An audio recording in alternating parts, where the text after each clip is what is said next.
We are so much more than an energy company. We are connectors, community protectors, and clean energy leaders. We are job creators, friends and neighbors, stewards of your dollars and savings. Yes, we are so much more. We are the energy behind your everyday. And we are obsessively, relentlessly at your service.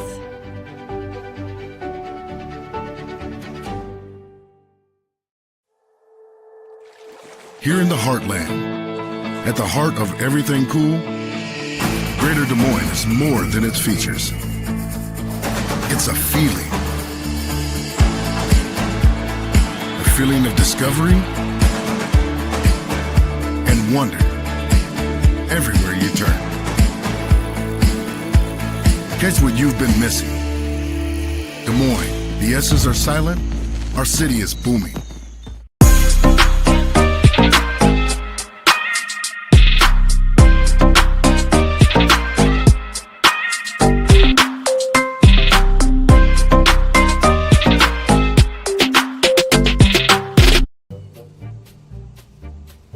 Sometimes people who seem to know everything. Dental insurance costs a fortune and it covers nothing. Don't. For instance, personal plans from Delta, so be careful what you hear. How important are teeth anyway? Get the facts. Contact Delta Dental about saving with personal dental plans today. It's Fairway Family Food. Name one reason more people choose to shop at Fairway. Lower prices. Name something that Fairway is famous for. The best meat in town. Services! Don't play games with your food. Shop Fairway for the best meat in town. With lower prices and higher quality, everyone's a winner at Fairway. Until next time, this is Fairway Family Food. In Iowa, we all play by the same rules. Hard work pays off, practice makes perfect, success is something you earn, and teamwork helps us all be winners. The Iowa Pork Producers Association is proud to support statewide high school athletics. Because on our team, and on yours, what we bring to the table is what brings us all together. Learn more about our commitment to Iowa at iowapork.org. I want a drink. And I want this free. And I want this awesome ATV. I can't get enough of winning free stuff. Casey's just gave me these. Cause we won the Casey's sweepstakes. The Summer of Freedom sweepstakes. Shop with Casey's Rewards for a chance to win free pizza, gas, and getaways all summer long. We won the Casey's sweepstakes. The Summer of Freedom sweepstakes. I hear you're looking for a great college where you can get an affordable education. SWIC is the place for you. I appreciate the personalized attention.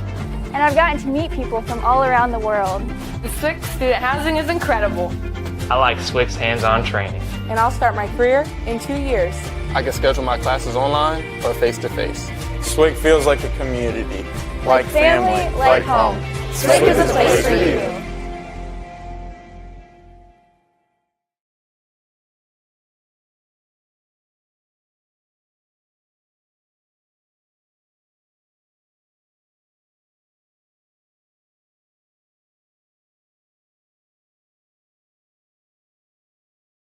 The Iowa Farm Bureau is proud to present the state softball tournament and celebrate the accomplishments of Iowa's student athletes. To the Iowa Farm Bureau, this is more than just a sport. It's hometown pride, it's hopes and dreams, it's our future leaders. It's a reason to do more and be more. And it's that farm-strong spirit that can only be found in Iowa. Congratulations to the student athletes and coaches on an outstanding softball season.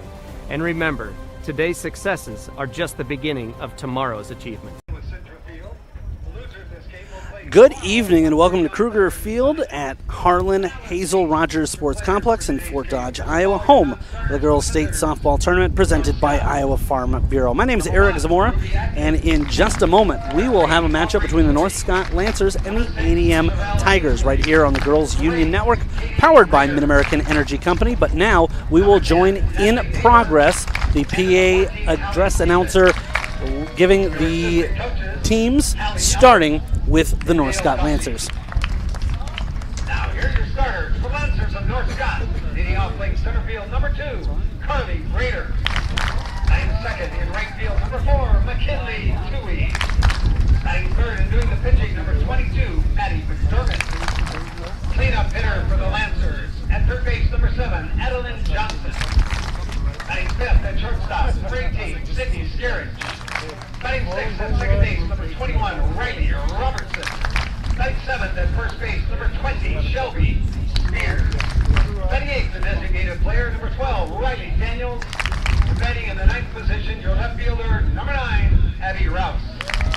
Your flex player, and doing the catching today, number 5, Tegan Kelly. Head coach for the Lancers, Holly Holte. Now let's feature non-starters for the home team from ADM. Number 1, Olivia Wyant. Number 5, Kelly Hazel. Number 6, Cora Ostrom.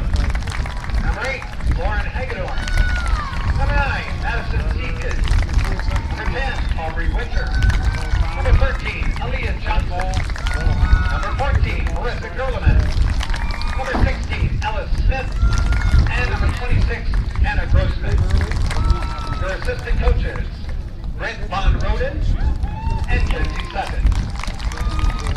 Now, here's your starters for the ADM Tigers. Leading off, playing shortstop, number 12, Olivia Talari. Batting second in right field, number 7, Maddie James.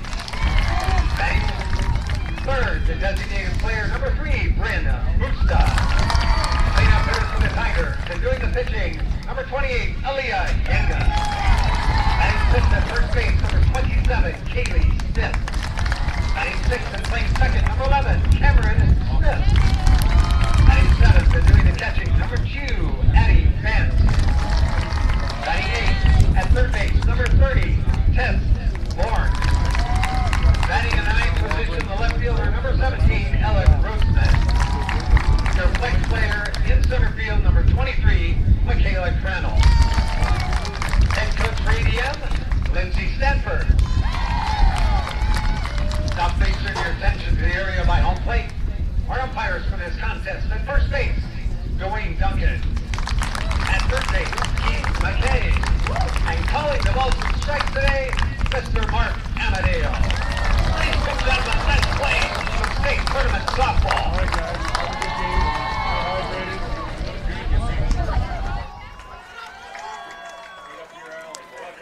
And so, in Class 4A quarterfinal action, the North Scott squad with a 28-10 record will be your 7th seed. ADM with a mark of 32-4 on the year is the 2 seed. And we take a look at the road to state on our screen. The North Scott squad representing Region 8, knocking off Maquoketa on the way here. Maddie McDermott is somebody to be focused on both sides. Not only the pitcher, but batting .408, runs 52 RBI. That is the second most in Class 4A. Meanwhile, she gets it done on the mound. 1.68 the ERA, 139 strikeouts. That is impressive, but then you take a look at her counterpart, Leah Yanga, with a 15-3 record, .64 ERA, 263 strikeouts, and she is tops in that category in Class 4A. And quite frankly, this is going to be a game that, as I bring in our color commentator, Emery Songer, I think we're going to see both these teams really putting an emphasis on getting a lead early because both sides know runs could be hard to come by this afternoon. Yeah, and this is the other thing, too. We talked about this in the first 4A semi or quarterfinal that we did just now between Winterset and Burlington. Burlington, not a bad team at all, but upset their way to get to the state tournament. And they hung around for a while. You can't take anything for granted here. And I know that you're looking at this, and this is certainly a more even matchup on paper than that one apparently was. But both of these pitchers, both these teams rely on pitching and defense. And you know what? I hate going out on a limb, Zamora. First team to score is going to win this game. That's not a bad call at all. Quite honestly, I think that there's so many games that we see it this way. Baseball or softball, hockey, football. It's hard to play from behind because a team can say, we know what we've got in the bank, and now all we need to do is, if you've got a lead in any of those games, you say, well, if we can keep them off the scoreboard the rest of the way, we know we're holding on to it. We will lead things off for North Scott with Carly Brader, the center fielder. Takes a look at the southpaw who fires low and outside. The aforementioned pitcher, Aaliyah Yanga, just a junior, but she has shown her value here the last couple of years as the Tigers are in back-to-back state appearances. She winds, fires, and that one's going to be fouled back off of the netting and will be caught by McKinley Toohey, who is in the on-deck circle. Yeah, she generates a lot of power off the rubber, does Yanga. And I will say this, coming from the left side, you still don't see enough of those to get used to it. It takes about 1 or 2 times through the order to really feel comfortable up there. An upstairs pitch, and unable to catch up with it is Brader. And you said she generates power off the rubber. She generates power, period. We'll talk about that when she comes up to the plate. Different kind of power there, yeah. I remember watching her and calling one of her home runs last year over on the other field. This one's going to be popped up, but it looks like the second baseman has enough room. Actually, she'll back off, and that is a good play, but easier for James to run onto it than Smith to try to go over her shoulder. And it takes a lot of communication out there, and one of those no-man's land plays where 2 different players are theoretically in range to make a play. It's always easier for the player coming toward the softball to make the play. Good communication out there in right field. Fantastic job by both the second baseman and the right fielder getting on the same page. 1-0 the count, as missing outside is Yanga. She looks, winds, comes home with it. This is slapped up and over the shortstop, and it finds a gap. So early on, the Lancers with a base runner.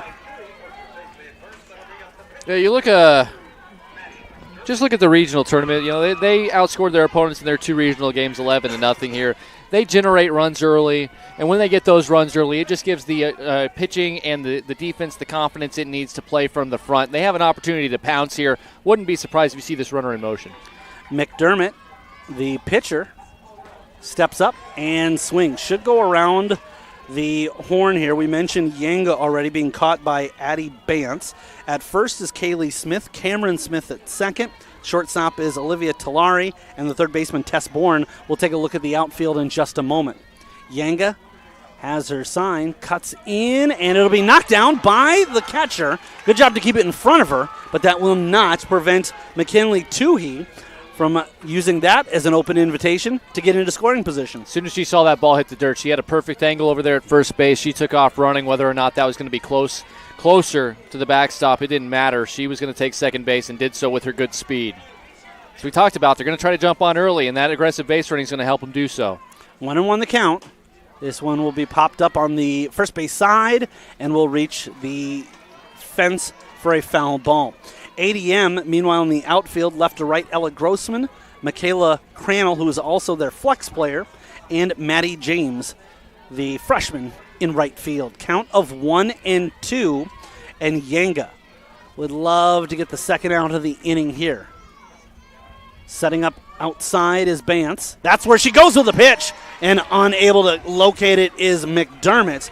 and that is a huge punch out for out number 2. Yeah, you saw the base hit there by the lefty slap hitter. It's a different look for lefty on lefty, and usually you think that that's a disadvantage for the batter, but the way that the pitches are spinning here from Yanga makes it very difficult for the right-handers to pick it up. Yanga winds and comes home with it. I mean, even at the Major League Baseball level, you'll every once in a while see a batter. Mookie Betts comes to mind, who actually does better against right-handed batting or pitching, even though he's a right-handed. But you see that a lot more in softball. Yeah, reverse splits. The ball is just hidden behind the body of the pitcher a lot more when you're in the opposite batter's box. 0-1 the count.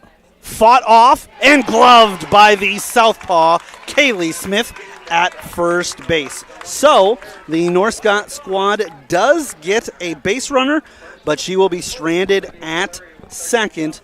No runs on 1 hit, 1 left on base, and we'll be back with the bottom of the first inning. You're watching the Iowa Girls State Softball Tournament presented by Iowa Farm Bureau on the Girls Union Network, powered by Mid-American Energy Company.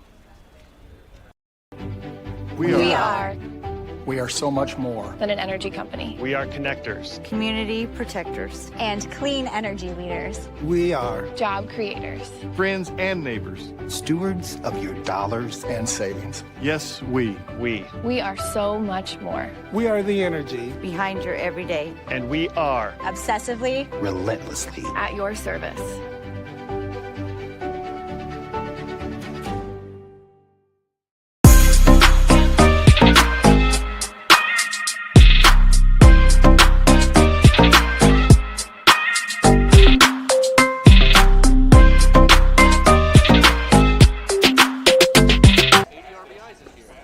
Welcome back here with you live at the Girls Union Network, powered by Mid-American Energy, as we get ready for the bottom half of the first inning. And hey, fans, Central College has you covered with career-building programs. And with tuition less than $20,000 a year and tons of scholarships, it's the best decision ever. Apply today at central.edu.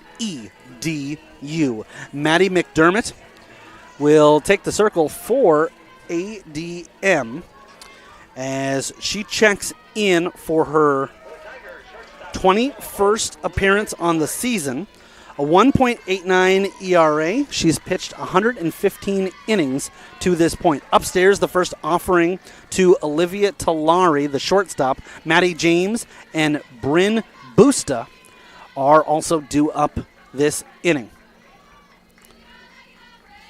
Looks like home plate umpire Mark Amadeo has to talk something with McDermott on the rubber here. Sometimes, there's a little nuance that a pitcher might be doing subliminally or subconsciously that is technically not by the book, and probably a better idea to take care of that now before there's runners on bases and you have to give a free base away. Well, not only that, but it's easier to correct something right away than unlearn it. This has popped up to the first baseman and held onto by Shelby Spears. Talari goes down. I'm also not convinced that it couldn't have been something as simple as, hey, he's not prepared for it. Maddie James, the right fielder, will step into the box for the ADM Tigers, and she'll foul one off. Yeah, and that goes to your point, too. Sometimes it just happens just so subtly, and you'd really like, if you're noticing it as an umpire, to immediately address it, because you don't want to have to get into the third, fourth inning, and then she's been doing it all game, and now she has to figure out how to stop doing it mid-game. And it's the fair argument to an official is, well, if you let me do it earlier in the game, why are you not? Change now? Yes. Yeah. McDermott is being caught by Tegan Kelly. The junior is also the flex player for North Scott. Upstairs and unable to locate the zone. Count is 2-1. As we go around the infield, it's Shelby Spears at first, Riley Robertson at second. The shortstop for North Scott is Sydney Skarich, called strike. And the third baseman is Adeline Johnson.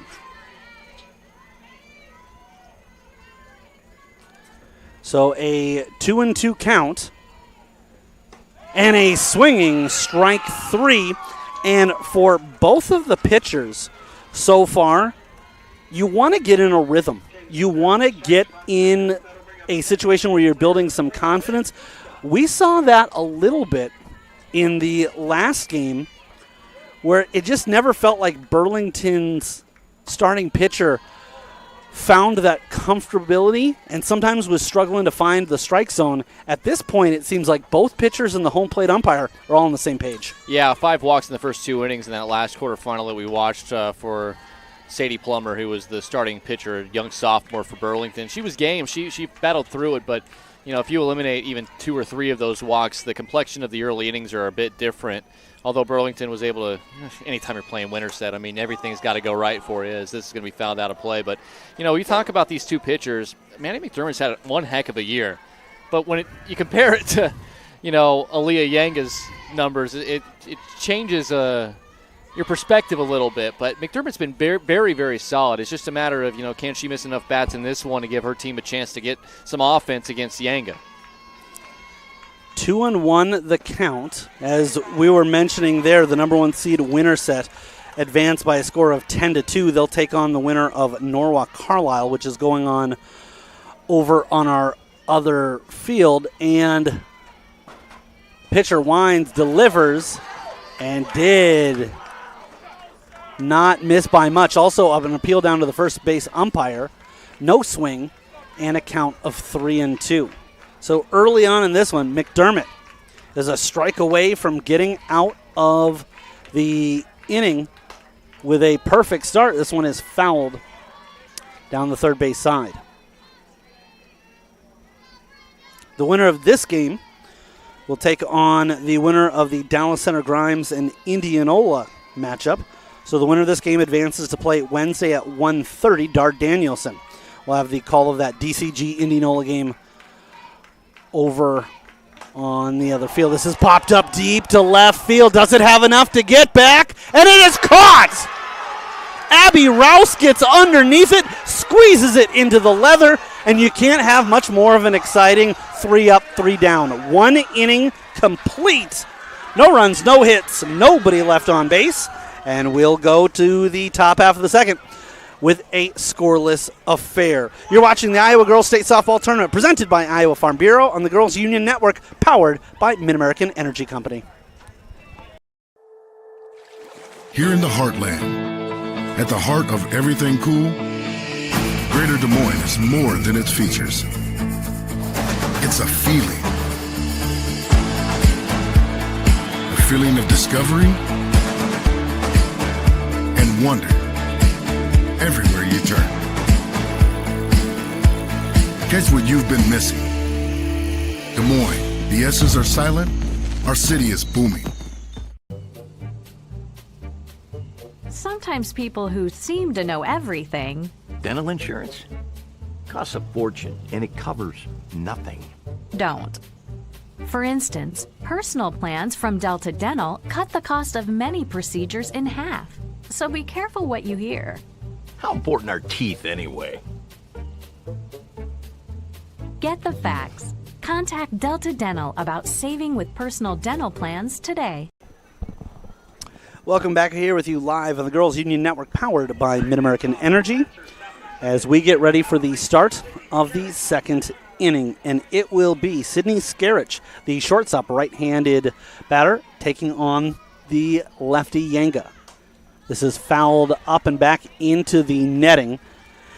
The fence all the way around, right, center, and left, is 200 feet, and if it were 198, I think we would have just seen Bryn Busta go yard, but that was caught with no room left, and Rouse even needing to leap a little bit to come down with it for an exciting third out of last inning. This one will be fought off and held onto. So ADM showing that they can get it done defensively. Yeah, Cameron Smith comes up with a squeeze. That again is, it's too quick to have really solid communication because both players up the middle feel like they need to try to go after it because they don't have enough time to actually get out of the way, and you don't want to abandon ship without knowing somebody else has it. But, man, that is a tough and dangerous play right there with your two middle infielders colliding.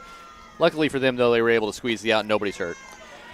A strike on the outside corner, and it's interesting to think about that.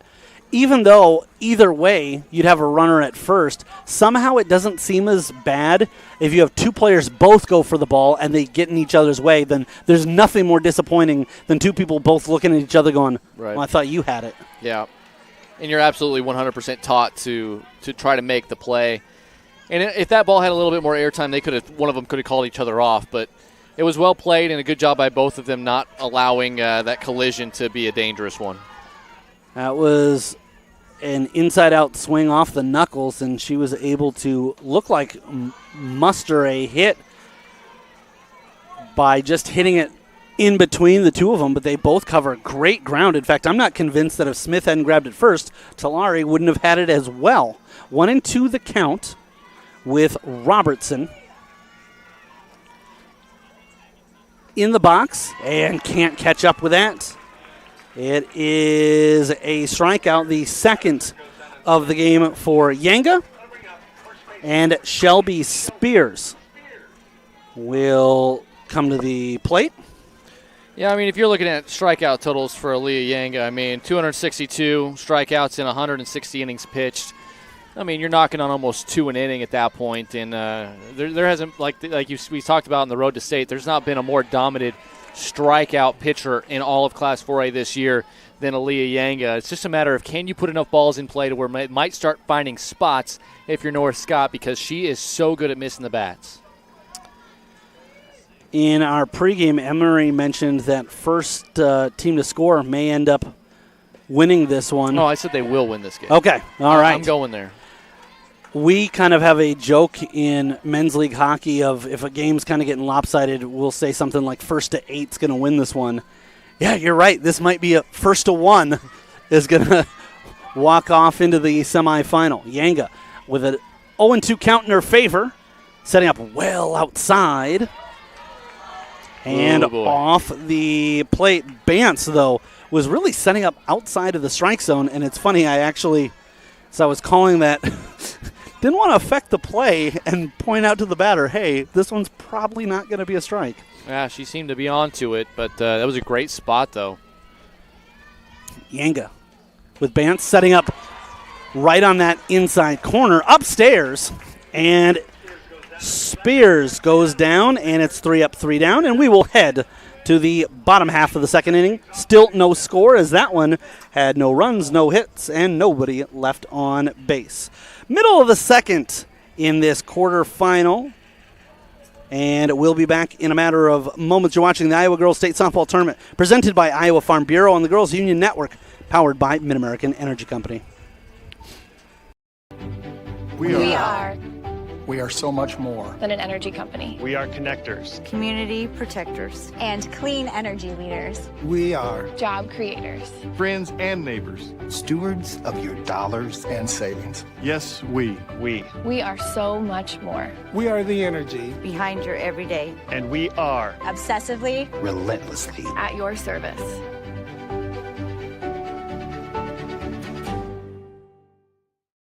It's Fairway Family Food. Name one reason more people choose to shop at Fairway. Lower prices. Name something that Fairway is famous for. The best meat in town. Services! Don't play games with your food. Shop Fairway for the best meat in town. With lower prices and higher quality, everyone's a winner at Fairway. Until next time, this is Fairway Family Food.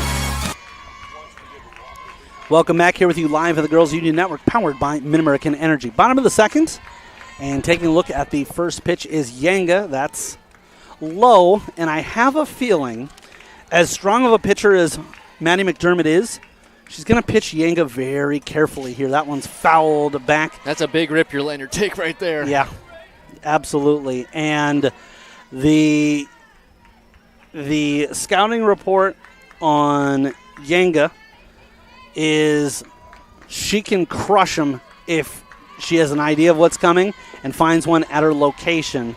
There, it gets low, and here's the issue with it.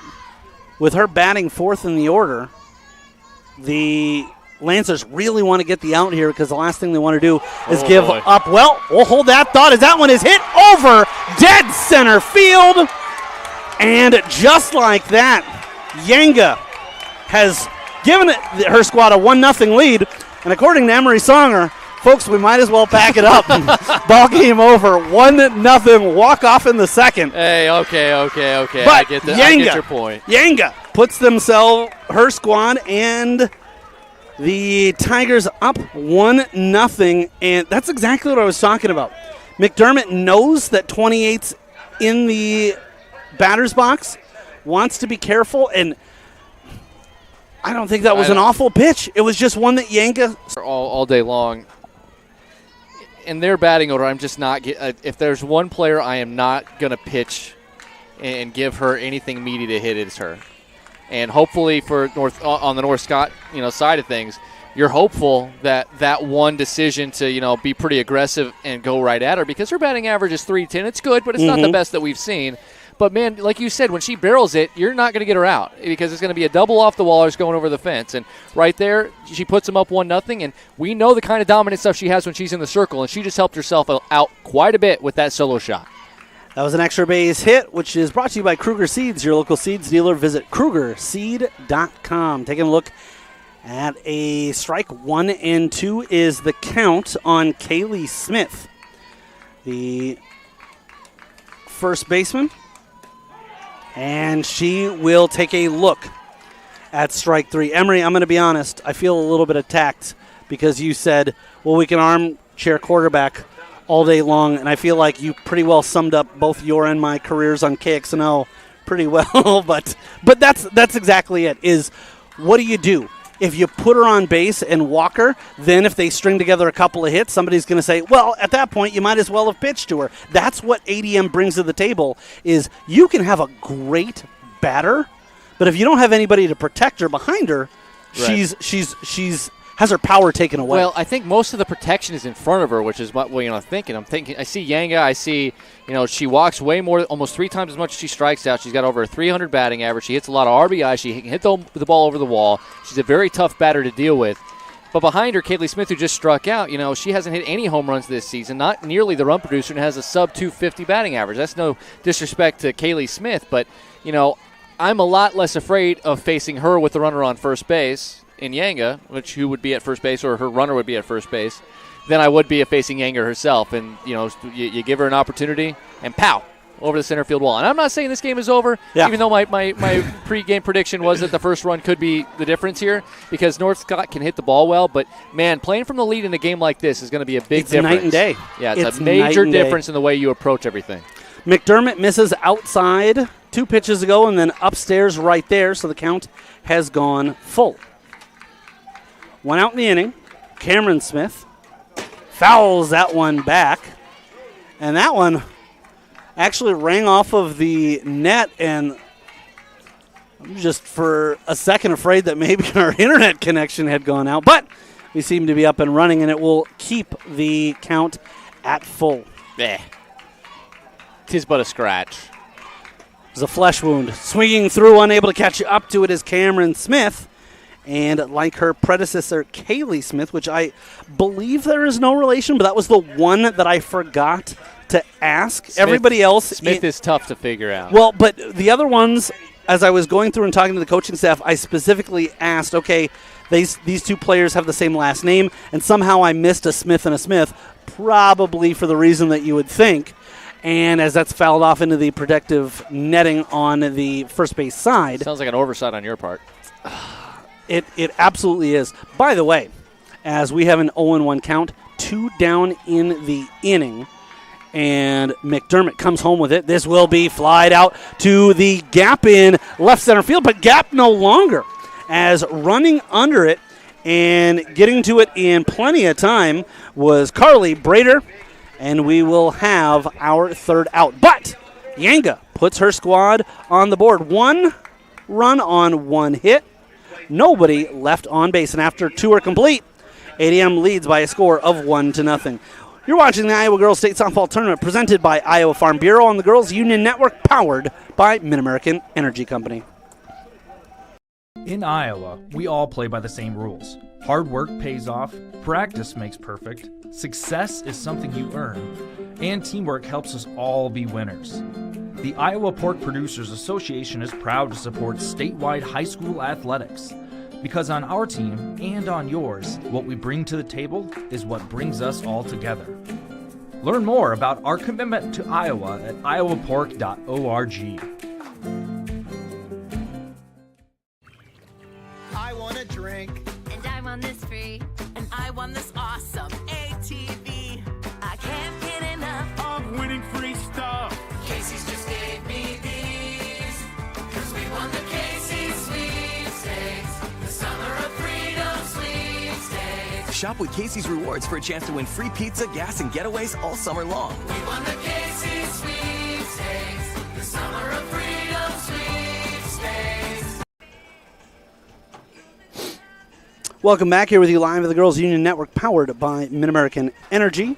Top of the third is headed your way. We had a score update over from the Class 4A state quarterfinal. The winner will move on to take on Winterset, and it sounds like Carlisle on top of Norwalk 8-2 in the sixth inning. Thank you to Emery Songer for providing that scoring update. He is our color commentator. I'm going to pass my assist over to Jay Harms, the Hall of Fame legendary head softball coach, Oskaloosa High School.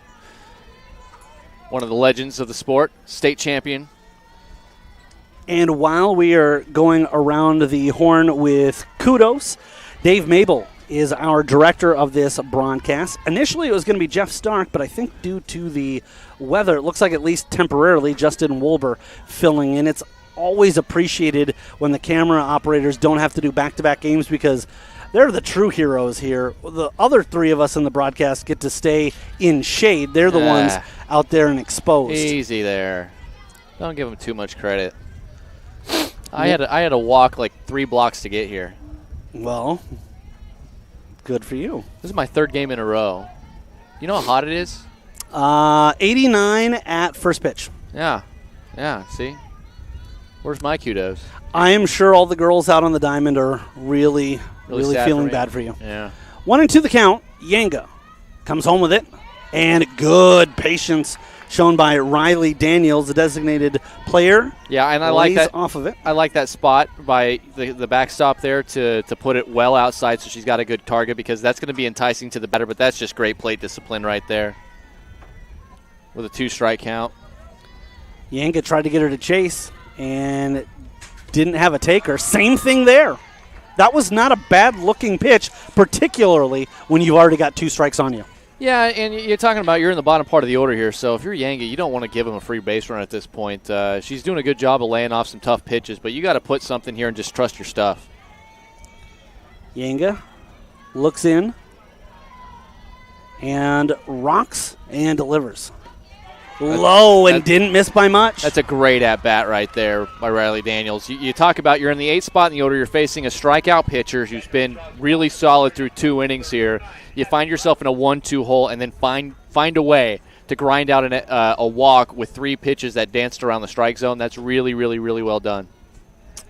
So, Rouse, the left fielder,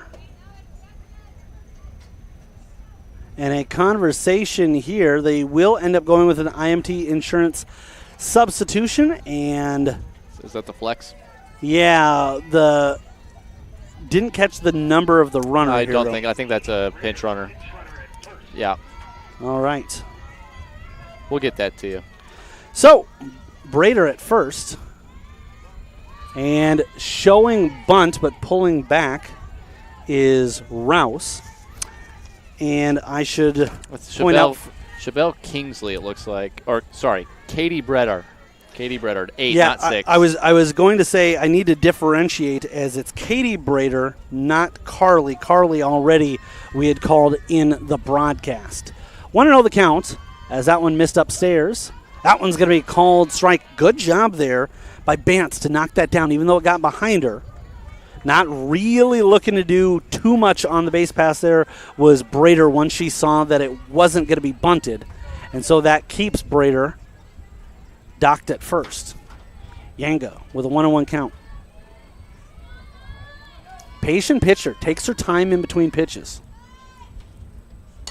Bunted hard off of the first baseman's glove, and everybody's going to be safe. However, there's a play at third, and she has gone out.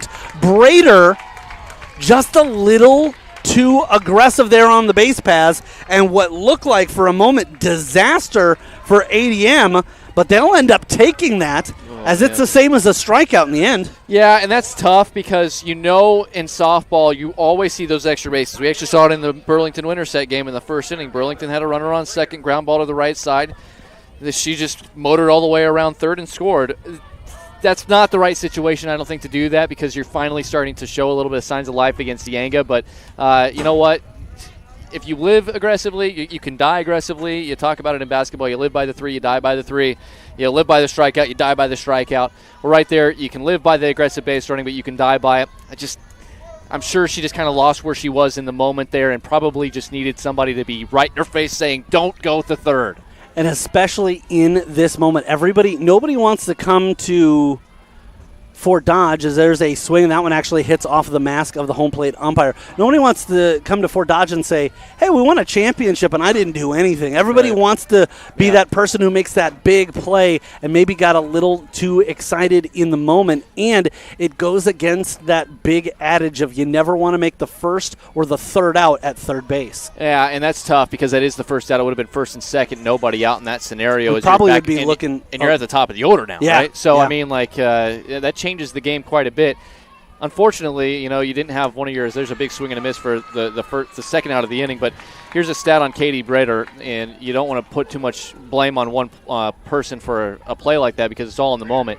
She's only scored once, an 8th grader, little used as a courtesy runner this season. So not well experienced on the base paths and just got a little too aggressive in a tough moment. Carly Brader, her sister, goes down swinging, and it'll bring McKinley Toohey up to bat. Toohey had a single and got to second back in the first inning.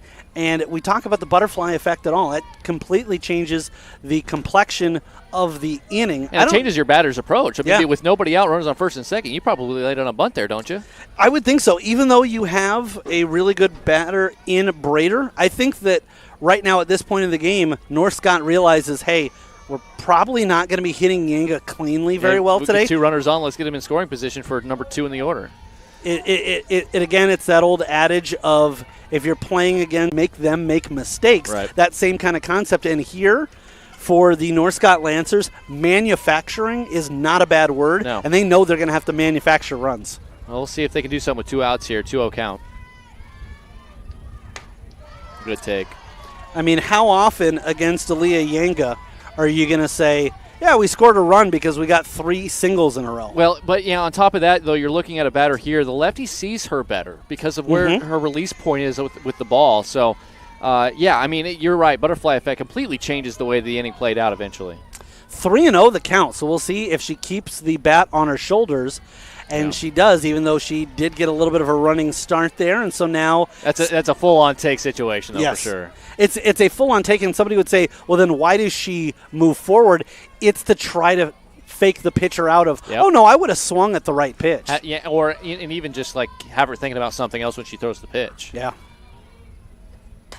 Slaps one down the third base side and well foul. So now Yanga fell behind in the count, but she's a strike away from getting out of this inning unscathed. Yeah, and also give credit, over at second base for ADM. You got a player like Cameron Smith who is savvy and is able to notice that, the ball took a weird carom, but I'm going to go grab it, and I know I can make a strong throw to third base. And then a nice tag applied over there by Tess Bourne to try to make sure that she can't get further on there. One of those textbook 3, 4, 5 outs. Of course. Yanga with a full count. Runner on first. Delivery upstairs, ball 4. Now, see, and you talk about the complexion of the inning now. Let's just say that what happened at the top of the order there with Carly Brader. Now you got your number 3 hitter up, and you still would have had the bases loaded. So now what you got to think, you got a runner on second base, and you got one of your better bats up here. A run will score and a line drive to the outfield. Slapped, and where nobody was in between the first baseman and the second baseman. They will quickly get it back in, though, and keep that play in the back of your mind. Yep. Maddie James wasted no time, played hot potato, and got that back to Bance on a 1 hop. So what a situation this is for North Scott. They could take the lead, or it could be a backbreaker if ADM gets out of this inning still having surrendered no runs. Yeah, and that's the interesting part. I said line drive specifically. That was not anywhere near deep enough to be able to score a runner from second no matter how quick they were, especially with how shallow as they were playing in right field. So now it's your cleanups bat. Can Adeline Johnson come through with another base hit? The third baseman popped up her first time out and gives a healthy cut that doesn't catch up. Yeah, you're right. The way that was poked, far from a line drive. In fact, that's about as close as an infield hit that gets to the outfield as you're going to see. By the way, Natalie Neighbor, a junior, running at first base as part of the courtesy runner for the pitcher, McDermott. Another IMT Insurance substitution upstairs, and a good job. Bance out of the crouch, pounces on that. Otherwise, it's an opportunity for Rouse to come home. Yeah, so Yankee doesn't walk too many batters, about one walk every 3 innings or so, as you see timeout and a conversation being had here by the batters with the head coach for the Lancers. But she has been a little bit wild, a little bit more wild this inning. You got to keep that in mind that she might put you on here if you're patient enough. Yeah. So you just got to protect the strike zone, but don't be afraid to take a pitch if you think it's too far outside. Yanga delivers upstairs, ball 2. 2-1 of opportunity to jump on, and that could be simply 4 pitches that miss the strike zone. Yanga, a junior, being caught by Addie Bance, also an 11th grader. And there's a late called strike 2. That's such a good spot at the knees because she saw a couple high. So she's looking at something that's belt high or above, and then you come back right at the knees, a perfect pitch in that scenario, and now you have her 1 strike away from getting out of the frame. It's location, not speed, but in that sense, it does the same thing that a changeup would do, and that's catch somebody looking in the wrong direction. Yanga tries to get out of the inning. Fouled back, and what a big play there to keep her squad alive. She dialed 911 on that one to make sure that she wasn't rung up there at the last possible second. The emergency swing keeps her in the batter's box for 1 more. 1 more at least. Adeline Johnson is the batter, and she comes in batting .366 on the year, just an 8th grader. Taps it. And it is into the glove of the first baseman, Kaylee Smith. And a big third out as North Scott strands 3. No runs on 2 hits and 3 left on base. We'll be back with the bottom half of the 3rd inning. You're watching the Iowa Girls State Softball Tournament presented by Iowa Farm Bureau on the Girls Union Network, powered by Mid-American Energy Company. We are so much more than an energy company. We are connectors, community protectors, and clean energy leaders. We are Job creators. Friends and neighbors. Stewards of your dollars and savings. Yes, we. We are. We are the energy behind your everyday. And we are obsessively, relentlessly at your service.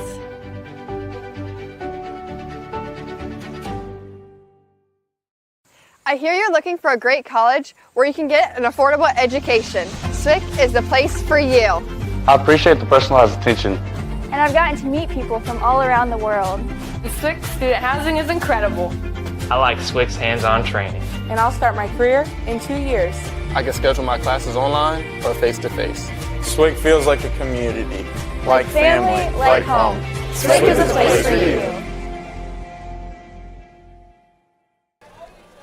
Welcome back here with you live on the Girls Union Network, powered by Mid-American Energy. Bottom of the 3rd inning, and the ADM Tigers come up to bat. The Tigers in their black tops with Tigers written across the chest in red and numerals in red outlined in white.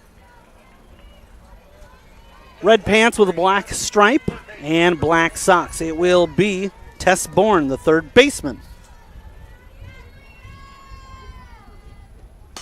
And she wastes no time, and she slaps one down the first base side.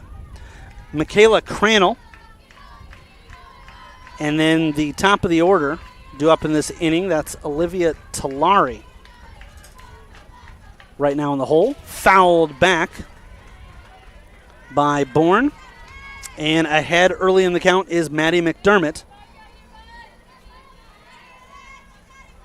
0-2.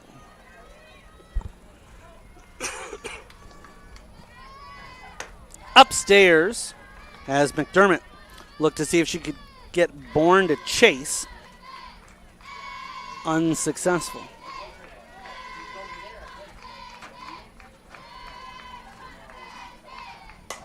Popped up to right center field. Underneath it is the center fielder, Carly Brader, with Toohey backing her up. And Crannell now comes to the plate. Out in the field are the North Scott Lancers in their white jerseys. Lancers written across the chest in cursive, and the numerals, both the name and numerals in red, outlined in faint baby blue. This is popped up the elevator shaft and out of play. The numerals in red, outlined in white and baby blue. Matching pants to the top and baby blue socks with the thick red and thin white stripe, and they find themselves down in this game by a score of 1-0. 0-1 the count, 1 out in the inning, and this one will stay in play, and the second baseman, Robertson, has plenty of time to set up shop underneath it, and quickly 2 down in the inning. Yeah, you know what a good sign of a pitcher that's pretty locked in is a lot of soft contact, even if they're high pop-ups. They're getting the bat on it, but they're not making important contact outside of the Yanga home run. So if McDermott can just kind of right the ship, they started getting the Yanga in the circle a little bit, and there's plenty of game left. So all you got to do is get another out, as it looks like they're going to get one here. Hit to the second baseman, and again, she makes the out. This time Robertson needs to throw it over to Spears, but it's 3 up, 3 down, and we have completed 3. ADM on top by the slimmest of margins, 1-0. You're watching the Iowa Girls State Softball Tournament presented by Iowa Farm Bureau on the Girls Union Network, powered by Mid-American Energy Company.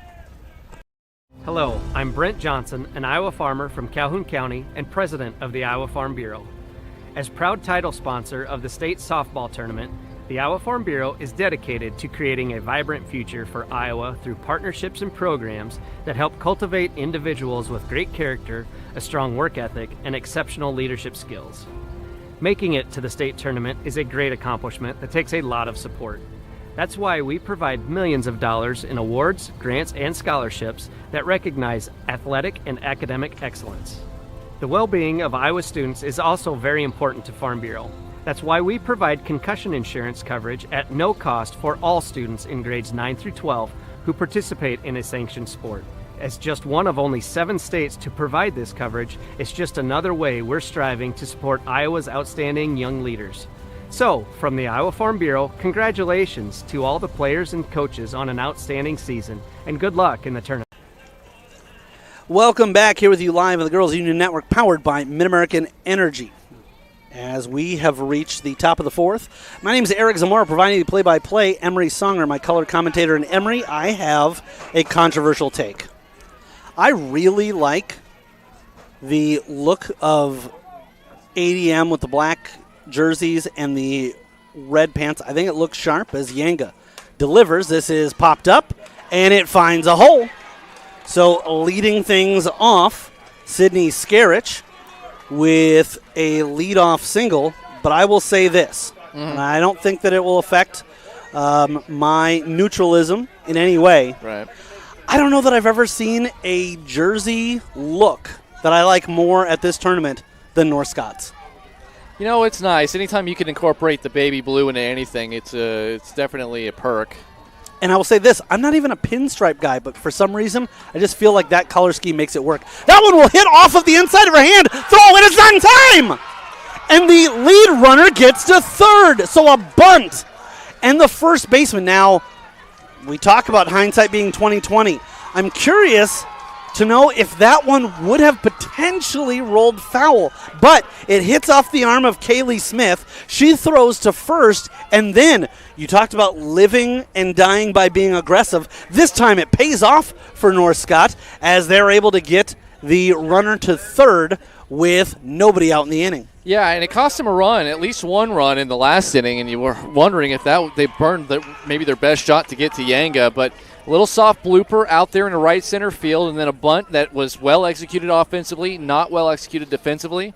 And then you take that extra base. The throw goes over to third base. Runner then takes second base, so you now have runners on second and third and nobody out. But can the bottom third of the order come through and generate and manufacture a little bit more contact, because you're going to need the contact. I don't think Aaliyah Yanga is going to walk anybody in tonight, so you're going to have to be ready to swing when the ball is in the strike zone and just you just want to drive it to the outfield here and get one of these runs across to tie the game. Spears, the 7th hitter, bunts it. That's going to get down and drop, and it will score a run, as this time making the play is Kaylee Smith, and she does it herself. And that was, and you know what? That was the right play. You have to make sure you get out. Absolutely. Because you do not want this to start snowballing on you, especially after the last one was not played properly. So for her to grab it with both hands, apply the tag, get one out. Now all you need to do is try to avoid the second run from scoring, but at the very least you may have avoided the big inning. If anybody at home, as that one hits the batter, and so now the batter, Riley Daniels, will head down to first. It's tough sometimes to see, but I can tell you right now, being in, I think, one of the best spots for anybody to see that, if Kaylee Smith goes home with that last play, the runner's safe. Oh, yeah, there's no way, because then you have to apply a tag. Yeah. So the throw would have to there's lead no into force. a tag. Yeah, so, I mean, that makes it an entirely different process. Runners on the corners. 1-1 the score. Popped up and unable to get to it. Both Cameron and Kaylee Smith, the second and first baseman. Now I will give Emory credit here. If ADM holds or comes back to win, you can still say the team that scores first wins it. But obviously we're already at a game where we're back to square level. Foot in mouth. That's all I have to say about that. Fouled into the protective netting on the right field side. Now, see, I'm surprised in the first couple pitches they didn't attempt to be aggressive and try to send that runner to second and see what the catcher did. Because, yeah, they might try to throw you out, but there's only one out. Second out at second's not that important. If that throw goes through, then your runner at third can come on home. And you can make the argument maybe they were thinking, let's try to throw him off and do it later in the at-bat. But you don't want to strike him out, throw him out. Yeah, now you've already got an 0-2. Laid off of it. Yep. There's an appeal to the first base umpire, who's close, now first and second, but the official, Johnny on the spot, says no, and I think that's a good call. Yeah, it was close, but it's hard to ring her up on a bang-bang one, especially when you're at that angle and not right down the line. I think even if he was perched right at first, he was going to be waving those hands. Yanga with a 1-2 count, delivers, misses, outside, no! Found that spot perfectly. Yeah, she painted the black on that one. It was where the catcher had set up the previous good pitch before, but how about that? Excellent work there by Yanga to fight back, and now with 2 down, we'll see how aggressive on the base paths and see if they do try to maybe force a throw towards second. Carly Brader up to bat at the top of the order with an ability to do some damage. And there, I think that strikeout was almost the opposite of a frame.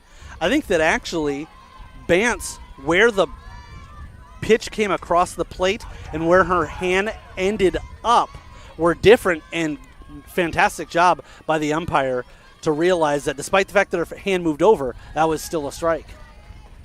Right, and that's the thing that you see with those umpire scorecards now that's all over Twitter. You know, it's really hard to be an umpire because there's so many different visuals that you have in front of you, but really the strike zone is a fixed position thing, batter to batter, and even if the pitcher misses the target, it still can be a strike. It's just a matter of, seeing that and identifying it when it happens. If you're watching the game on the MLB app and you think that game day is, the letter of the law, you need to understand baseball. Fouled back. Now, see, if she can get out of this with any more damage, that'd be huge, because now the score tied 1-1, and you have runners on the corner and less than 2 outs.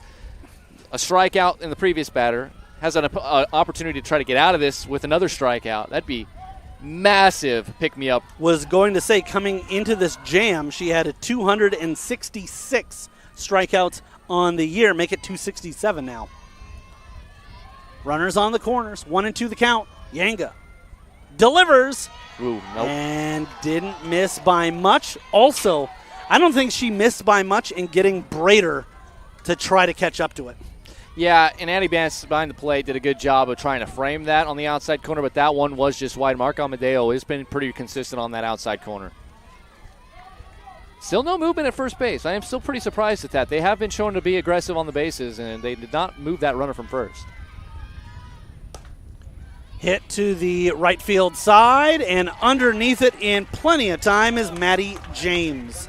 So, the Lancers do get an opportunity to tie up the game. However, they're unable to take the lead. We will head to the bottom of the fourth inning in a 1-1 game. You're watching the Iowa Girls State Softball Tournament presented by Iowa Farm Bureau on the Girls Union Network, powered by Mid-American Energy Company. We are so much more than an energy company. We are connectors, community protectors, and clean energy leaders. We are job creators, friends and neighbors, stewards of your dollars and savings. Yes, we. We are so much more. We are the energy behind your everyday. And we are obsessively, relentlessly at your service.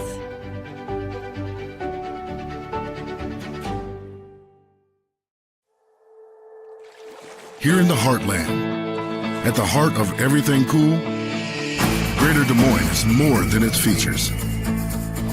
It's a feeling. A feeling of discovery and wonder everywhere you turn. Catch what you've been missing. Des Moines, the S's are silent, our city is booming. Welcome back here with you live on the Girls Union Network, powered by Mid-American Energy. And bottom of the fourth, with Maddie James leading things off for the ADM Tigers.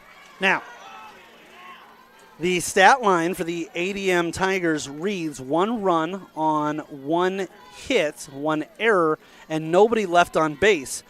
So the positive for North Scott is that McDermott has retired 9 of the 10 batters that she's faced. The downside is that 1 hit was a solo home run by Aaliyah Yanga, and Yanga will be back up to bat this inning. Well, that's why the first 2 batters are so important here, because you're going to chase the first 2, try to get those 2 out. And you know what? 2 outs and nobody on, I am not pitching to her. Yeah, that's fair. I have no reason to pitch to her, especially... No disrespect, is this a ground ball to third? And fielded on the 1 hop, and a nice extension there by Shelby Spears. That's one of those that can lull you to sleep defensively, and you think, oh, no problem.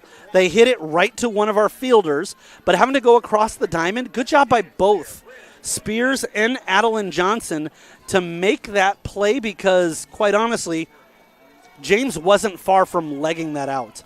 Busta here is a huge batter, because this is the protection for the way they have their lineup set. Yang is the protection for Busta. The idea that Yanga is batting fourth is because that's going to allow Busta to see some good pitches to hit here. So she's got to take advantage and try to get herself on base, because if she does get a hit and gets on base, they'll be a lot less likely to try to pitch around Yanga in this scenario with only 1 out. If Busta is an out here and there's 2 outs and nobody on, there is no reason to pitch to Yanga, because Kaylee Smith behind her does not have the same type of power resume that these 2 batters in Busta and Yanga have. Yeah, and so as you pointed out, kind of an interesting lineup card that they've submitted. You would think that perhaps they would want to go with a little bit more protection for Yanga, and it does give you that situation. Right, and it's like you could go either way. One way or another, one of the players is going to benefit by batting ahead of the other player, and if you want Busta to kind of have an opportunity to find some gaps and hit some meatballs, not necessarily meatballs, but have an opportunity at good pitches to hit if she fouls this one off, you're going to want to put her in front of Yanga, because you're going to be more likely to pitch, I think, to Busta than you would to Yanga, especially in a situation with nobody on base. The problem would be then, if you're ADM, is that if Busta does not get on base in like a situation like this where there'd be 2 outs and nobody on, North Scott has no reason to pitch or give any pitches in the strike zone to Yanga, especially after she's burned her once, but there's a double down the line. 2-2 the count, and make it a single down the line. And that's one of those where working against Busta was the fact that it was hit so well. They were able to get it back in quickly. And obviously now we've got a 1-1 game. The longer that game had stayed at 1-0, the more I would have been reminded of last year, this time, over on the Iowa against Clear Creek Amana, and they won that game 1-0 in the quarterfinals. So for ADM, there have to be players on this team that are thinking, that's all we needed. We just need her to go yard once. But now this brings up an interesting conversation as they have the courtesy runner or the flex player out there for Busta, the DP. But I'm telling you right now, man, they got a pitch to her now. And there's a strike. Because that changes the complexion. That hit by Busta changes the complexion of the inning so much. Yes. Because now you really don't want to walk her because that puts 2 on and less than 2 outs. I don't care who's behind her. That's a bad situation to be in. They have to go after her here. And 2 strikes, really clutch pitches right there to get ahead of her by McDermott. And where some ADM fans are maybe not thrilled with that call, Yanka's been getting that call when she's been in the circle, so it's got to go both ways, and it did. And there's a stolen base and perhaps more. The throw to third will not get in time. Staying on the bag is the runner, and for ADM, they are cooking as Michaela Crannell will come in safely to third. Yeah, now see, that's what one of the things, though, is that all of a sudden changes again the complexion of this. You don't want to put runners on the corners, but you're a lot less likely, I think, to pitch to Yanga here, even with 1-2. A soft dribbler. They walk the runner back to third and get the big out. And it just shows you what I know, Zamora. Why would I ever say anything? I'm saying on a 1-2 count, now you're going to be a little bit more careful and try to entice her to, expand her zone a little bit because first base is open. But instead, they continue to go at her. They get her to ground right back to the pitcher. The one spot on the infield where the runner cannot score, and they got. There's a reason in almost every broadcast I say that's why we're here and they're there. But I like your thought process. And sometimes when you get to this point of the season, you have to say everyone's expecting us to zig, so we got to zag sometimes just to throw them off. Well, that was some good zagging on both ends by the base running and then also the pitching to Yanga in that scenario. I pitch around her in the first inning with nobody on base considering how dangerous she is, and there's not much protection behind her. But that could be made up here if Smith can find a way to get herself on base and keep this inning alive or even drive this run in. Good zagging, says Emery Songer. 2-1 the count, Put it 2 on a out. T-shirt. Remember that we've still got a runner at third, so this is a critical at-bat. And for North Scott, they're just trying to get out of the inning unscathed. Oh, that's a tough pitch for McDermott there because she wanted it. Backstop wanted it, didn't get the call. So now it changes the complexion of this next pitch as we're in a 3-1 count. 2 down, bottom of the 4th. Ball 4. Man, that's so tough. I know if you're a Lancer fan, those pitches are close, but Mark Amadeo has been real solid behind the plate. And like you said, those high strikes that were being called on Yanga, she was getting them in the circle as well. It's just the corners are real tight. I mean, you really have to get a good portion of that softball in the black for Mark Amadeo to give you a called strike. At the plate, Cameron Smith. And a called strike. Didn't Cameron Smith just win the Open Championship? Yeah, same person. 0-1 the count. Rocking and delivering is McDermott. And quickly ahead in the count, 0-2. So if you can get this last strike, everything else that's happened in this inning goes by the wayside. Popped up to the left fielder. Underneath it is Rouse. Not as exciting of an out as she made in the first, but perhaps an even bigger one as we will go to the 5th, deadlocked at 1 apiece. We'll be back with more. You're watching the Iowa Girls State Softball Tournament presented by Iowa Farm Bureau on the Girls Union Network, powered by Mid-American Energy Company. We are so much more than an energy company. We are connectors, community protectors, and clean energy leaders. We are job creators, friends and neighbors, stewards of your dollars and savings. Yes, we. We are so much more. We are the energy behind your everyday. and we are Obsessively, Relentlessly. At your service.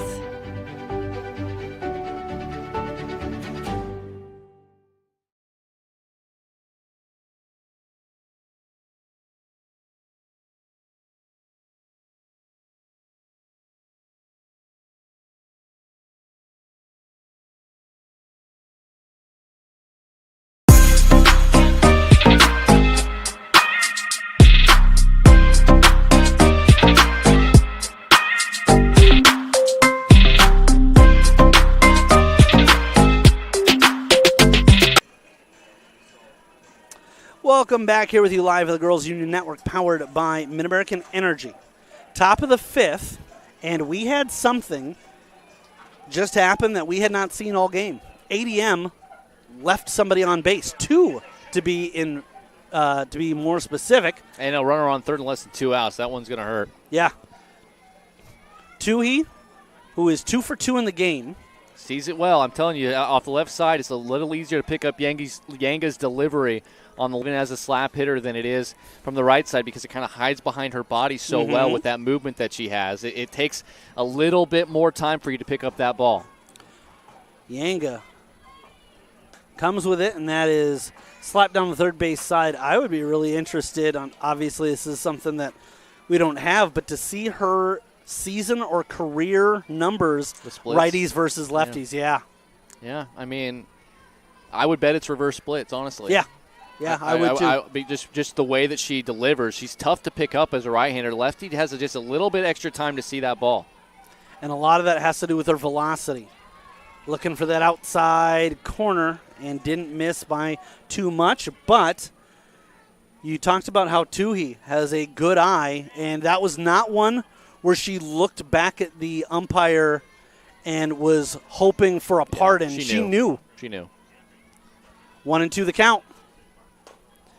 Chopped to Yanga. She'll backhand it. Nope. Throws not in time.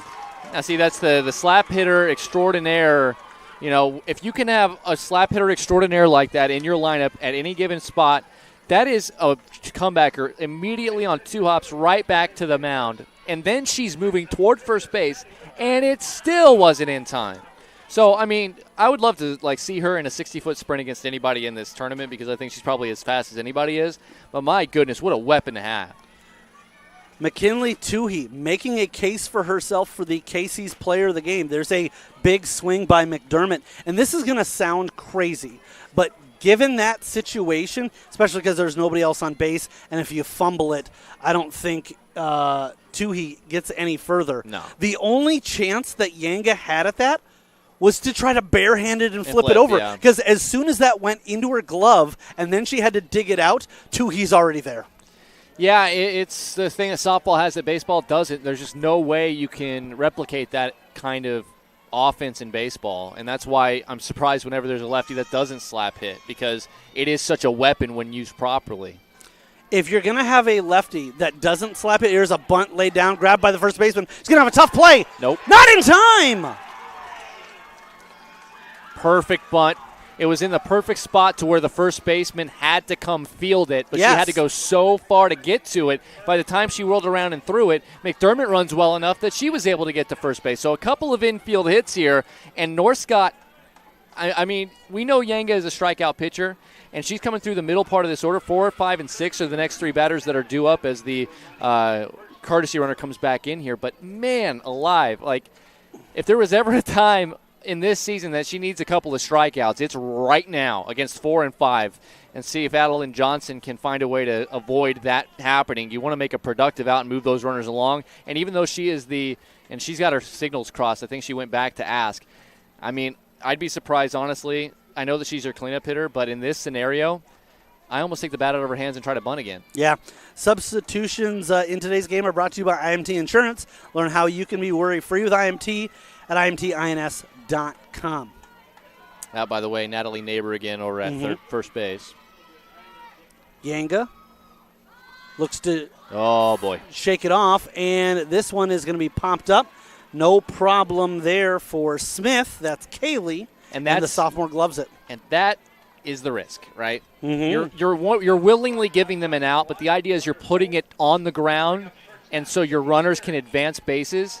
And instead you just handed them out for nothing, and that is the detractors of the bunt. Let's say right there's too much risk of not accomplishing anything while also giving them an out. Yeah, and there goes your cleanup hitter. Cleanup hitter. This is hit up the elevator shaft, and the shortstop will get underneath it, and quickly 2 down. So 2 pitches. Johnson and Scarich, who are the 4 and 5 hitters, 2 of your power bats, your RBI run producers, come up, and they have immediate swings on the first pitch, and one pops out on a bunt attempt and one pops out to the shortstop. No advancement. I mean, and you talked about how Yanga was in desperate need of of a couple of strikeouts, but she, in essence, got exactly what the purpose of a strikeout is, to get the out and keep the runner stranded. It's exactly what she just did. Right, and you know what? Again, I'm not a great hitter. I've never played softball, so it's going to be tough for me to understand the difference there. I'd like to see a pitch or two from Yanga. She has been a little bit wide of the strike zone at various times. I'd like to get ahead in the count, maybe work it a little bit, see if I can't get one that's a little meatier. Mm-hmm. But you know what? North Scots, whatever they're doing is working. They have 6 hits on her right now, and they're threatening again. Big cut, and quickly behind in the count, 0-2. The issue you have, though, if you say I want to go deeper in the count, is if Yanga gets ahead in the count, You're and in you trouble, could go yeah. back and say, man, maybe that early. first pitch was my pitch. And you're right. Hindsight's 20/20. Yanga trying to make this inning in a rearview mirror and gets there with that big strikeout Emery Songer was saying she needed. So we will head to the bottom of the 5th, still deadlocked at 1 apiece. You're watching the Iowa Girls State Softball Tournament presented by Iowa Farm Bureau on the Girls Union Network, powered by Mid-American Energy Company. I want a drink. And I want this free. And I want this awesome ATV. I can't get enough of winning free stuff. Casey's just gave me these. Cause we won the Casey's sweepstakes. The summer of freedom sweepstakes. Shop with Casey's Rewards for a chance to win free pizza, gas, and getaways all summer long. We won the Casey's sweepstakes. The summer of freedom sweepstakes. I hear you're looking for a great college where you can get an affordable education. SWIC is the place for you. I appreciate the personalized attention. And I've gotten to meet people from all around the world. The SWIC student housing is incredible. I like SWIC's hands-on training. And I'll start my career in 2 years. I can schedule my classes online or face-to-face. SWIC feels like a community, like family, like home. SWIC is a place for you.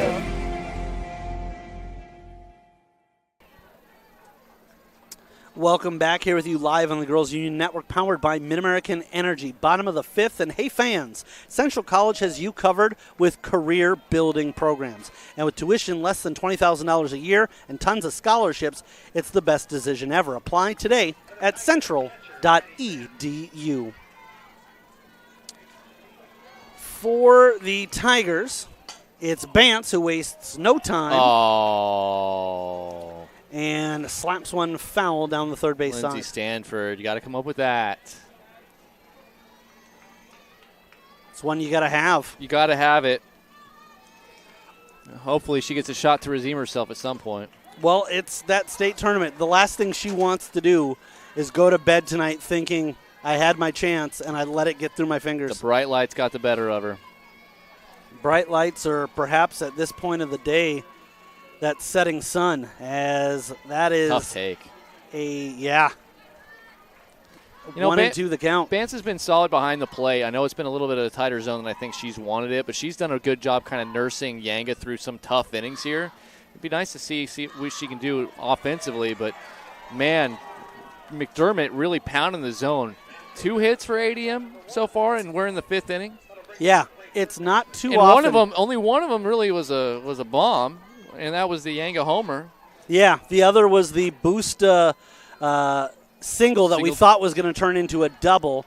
So 2 well-hit balls, but you're right.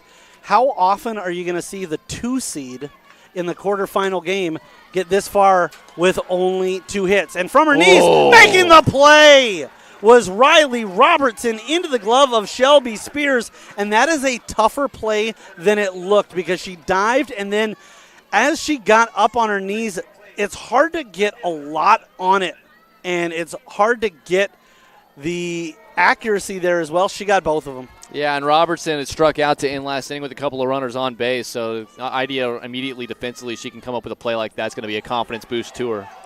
And this one is popped up, and unable to come up with it is Tegan Kelly. How often do I say it, Zamora? I say it every single time. Toughest play in high school softball. Catcher, ball right above her. It's her ball to make a play, regardless behind the plate. She's got to dodge an umpire, a batter, a bat. She's got to, in a lot of ways, ditch her mask, locate the ball, locate the spin of the ball, know where she's at, know where the wall is, and then try to make a play. This one is chopped to the Doesn't matter. pitcher, and Grossman goes down 1-3. So we'll go to the 6th inning with a 1-1 score. You're watching the Iowa Girls State Softball Tournament presented by Iowa Farm Bureau on the Girls Union Network, powered by Mid-American Energy Company.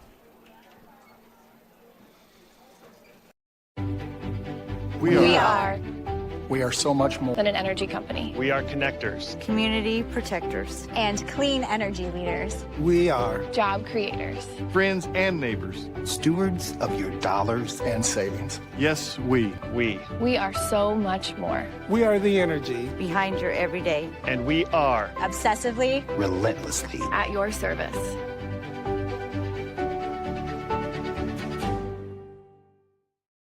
In Iowa, we all play by the same rules. Hard work pays off, practice makes perfect, success is something you earn, and teamwork helps us all be winners. The Iowa Pork Producers Association is proud to support statewide high school athletics. Because on our team and on yours, what we bring to the table is what brings us all together. Learn more about our commitment to Iowa at iowapork.org.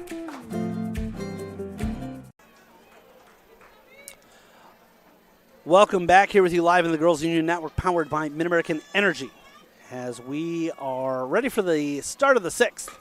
Spears wastes no time, hits one to the second baseman, and a backhanded play by Cameron Smith into her glove. Then she's able to get it into Kaylee Smith's glove for the first out. Hey, how aggressive these two teams at the plate. You talk about I was a little, you have runners on first and second and nobody out last inning for North Scott. You immediately pop a bunt up into an out, and then you pop up on the first pitch of the next at-bat into an out, and it kind of frustrates you. But these teams, I think you're on to something there. I think they both know that early in the count is when you're going to get to these guys. Popped up, and the shortstop runs underneath it. That's Olivia Talari.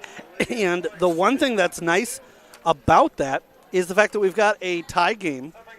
Obviously, right now, this one might need more than 7 innings. Well, now it's looking like it because it feels like we're speed running at this point. Yeah, and in addition to that, that aggressive base hitting means that these have been innings sometimes that the pitchers have gotten out out of with few pitches.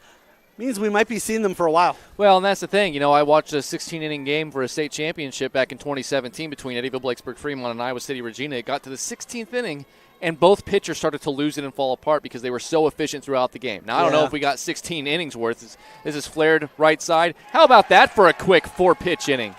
Maddie James gets under it in foul territory, and you can't ask for much more than that as the side is retired and quickly. So bottom of the 6th on the way. You're watching the Iowa Girls State Softball Tournament presented by Iowa Farm Bureau on the Girls Union Network, powered by Mid-American Energy Company. The Iowa Farm Bureau is proud to present the state softball tournament and celebrate the accomplishments of Iowa's student athletes. It's a reason to do more and be more, and it's that farm-strong spirit that can only be found in Iowa. Congratulations to the student athletes and coaches on an outstanding softball season. And remember, today's successes are just the beginning of tomorrow's achievements.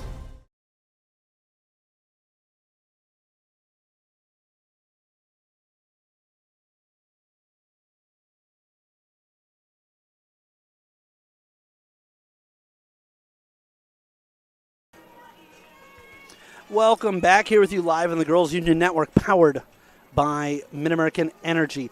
Bottom of the 6th inning, and I'm not sure if these teams have reservations for dinner that they're late for or they're double parked, but we have had some speedy half innings, and here's something that is still mind-blowing.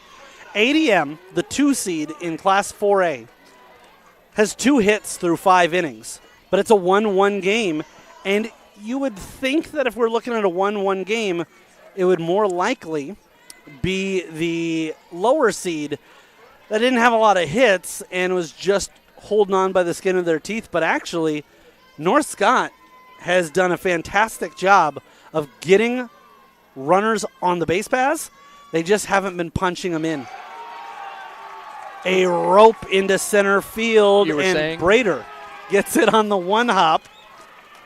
I have size 11.5s that I just put in my mouth, but at some point, yeah, it's got to have this third time through the order here. Yeah. Like, I mean, if you're looking at it, McDermott's been outstanding, but it's been Aaliyah Yanga who's actually had to work in and out of trouble. Now with that base hit, you're lining up to where you're going to get, potentially Busta and Yanga barring a double play to both bat in this inning with the runner on base.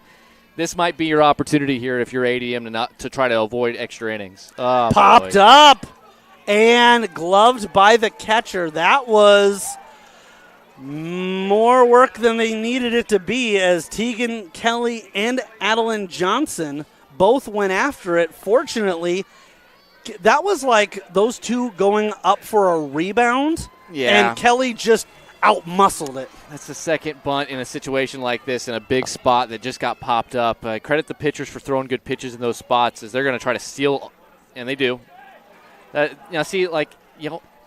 I don't want to be that guy because hindsight's 20/20. But if you have a speedy runner like you have, like with your leadoff batter in Talari, maybe you pull the Uncle Charlie there, your little fake bunt, pull it back, take a ball or strike or whatever, and maybe try to get the runner in motion without giving up the out immediately. Yeah. If you really have confidence in your base stealing, because they obviously do, they wouldn't have run her with one out if they didn't think she could steal it. Busta and Talari will get walked back to second. Busta at the dish, and Yanga more than likely coming up to bat this inning as well. Well, this is the thing. If they get her out here with 2 outs, they will walk Yanga at first base. That's going to go foul. That's a good play by the first baseman as well. That was going to be a tough play, and just put a strike on her. It's also incredibly aggressive here with 1 out to bunt with your number 3 hitter, one of your top 2 power bats.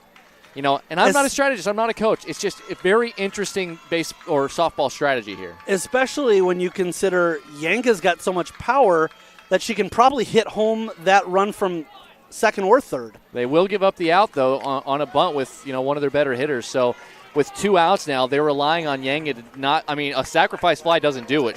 She has to have a hit now. So now you put all the eggs in the basket of Aaliyah Yanga, and there are much worse baskets to put eggs in. Well, certainly. She is your best power hitter. She is responsible for your lone run. She had a solo homer early in the game in the second inning, and that's the only run that you have in the game, as it looks like we're going to have they are going to intentionally walk her, and I think that's the right call. Well, no, but that's the thing. It's just like, you're not putting your eggs in the basket because they're going to have first base open. Yeah. But and now they're going to have the courtesy runner because she's a pitcher. So you're going to have good speed there as a potential insurance run. But this is the thing. When you bunt with Busta, you just kind of played yourself out of having the opportunity to have Yanga bat. So you do get a free runner on base, but you took you now, take your best bat out of your hands. And if you go back to the bunt, you took your second best bat out of their hands too. So what it does is it puts somebody on. But let's be real here: the run right now at first is a fraction of the value of the run at third. Slap down the third base side, but foul. And all this talk about me, I'm not being critical here. I'm just saying that there are different ways that you could have played this, where you swing away with your 2 biggest bats in Busta and Yanga, and bunting with Busta puts it in a spot where Yanga doesn't even get a chance to bat because then she gets walked. You put a runner at first base. All of that is not all for naught if Kaylee Smith comes up with a base hit here. Meanwhile, if Busta can reach base safely, then you have all sorts of different. Yeah, then they're almost forced to pitch to Yanga. Yep, and this is a good move, trying to take second base because now it puts that. And like you said, they're not going to throw down there because they're trying to keep that run from third from scoring. That's the important run, like you said. But this now puts a base hit, could potentially be a 2-run scoring play. Fouled back, and the count is 1-2. If we were in a hockey rink right now, this is the point of the game where everybody would be on their feet. This very well could be the turning point of the game for either team. 2 runners in scoring position. ADM can taste a lead. North Scott trying to shut him out. Close. That's a tough take there by Kaylee Smith. And that didn't miss by much. No. I don't know if I'm up there. I don't know if I can take that. That is a great take. 2-2 the count. 2 down. 2 runners in scoring position. That one's going to get past the catcher. She'll flip home. Out at home! And what a play for Kelly to flip it to McDermott.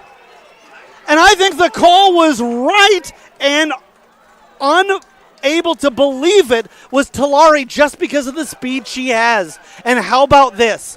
Let's go to a winner-take-all seventh inning when we come back. 1-1, ADM and North Scott. You're watching the Iowa Girls State Softball Tournament presented by Iowa Farm Bureau on the Girls Union Network, powered by Mid-American Energy Company. Hello, I'm Brent Johnson, an Iowa farmer from Calhoun County and president of the Iowa Farm Bureau. As proud title sponsor of the state softball tournament, the Iowa Farm Bureau is dedicated to creating a vibrant future for Iowa through partnerships and programs that help cultivate individuals with great character, a strong work ethic, and exceptional leadership skills. Making it to the state tournament is a great accomplishment that takes a lot of support. That's why we provide millions of dollars in awards, grants, and scholarships that recognize athletic and academic excellence. The well-being of Iowa students is also very important to Farm Bureau. That's why we provide concussion insurance coverage at no cost for all students in grades 9 through 12 who participate in a sanctioned sport. As just one of only 7 states to provide this coverage, it's just another way we're striving to support Iowa's outstanding young leaders.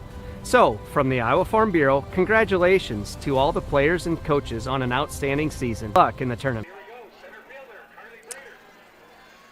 Top of the 7th, and welcome back here with you live at the Girls Union Network, powered by Mid-American Energy.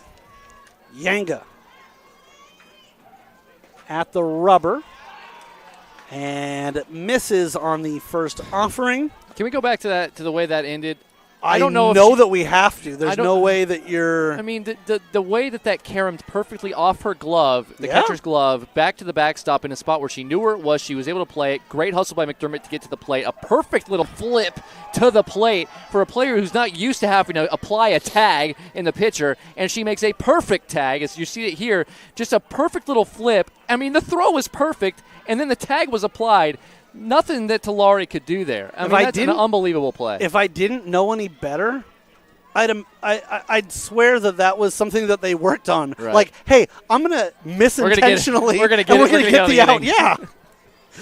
2-1 the count. And you know what? Again, hindsight is 20/20. You know, you feel for the way that ended for Lindsay Stanford and her team, but you know, you'll go back and second-guess that bunting with your number 3 batter with 1 out, and then with 2 outs, they walk your best power bat because there's an open base. Brader hits one into shallow right field, just on the carpet, and that one will be a leadoff base hit. And now you have the biggest thorn in the side of Aaliyah Yanga all day long, this slap-hitting lefty in the number 2 hole in McKinley Toohey with the runner on first and nobody out, a textbook bunt situation for a 2-hitter. You got to be careful with what you do here because her speed, you could easily have runners on first and second and nobody out with the power bats coming. So Toohey, 3 for 3 in the contest, as Emery alluded to. This one has popped up, and she will live to see another day. How many times have we seen it, a bunt not being executed the way that you wanted to? And give credit back last inning to Bryn Busta for actually laying one down. She did exactly what she was asked to do. It just didn't result in what ADM was hoping it would after the intentional walk and then eventually the wild pitch that ended up turning into an out somehow. But as Paul Bissonette would say, Busta had her guy. Chopped down the third base side. Anybody tallying the hockey references in this broadcast? I think I'm beating you in the hockey references you versus are. dog references. You absolutely are. If we're counting every time spent, then that on the Greyhounds, yeah, you still got a comfortable lead. All right, now with 2 strikes, that changes the approach here from Toohey, and she's patient and watches ball 1. Yeah, and she's not a strikeout player, you know, like you look at how good she's been all season long. You know, she does have 20 strikeouts, but 19 walks. So for every time that she strikes out, she walks. She's a 400 hitter. She likes to put it in play, and she's seen it well out of the left hand of Yanga all game long. She has 1-2 the count. Yanga slapped to the third baseman, who goes to second, and the ball gets away. So Toohey, well, finally. She doesn't get a hit. She gets a fielder's choice, right? But it's the exact same results. Yeah, and it's runners on first and second. That is such a tough play if you're over there at third base, you know, trying to decide if you're Tessa Bourne, what exactly you're trying to do there.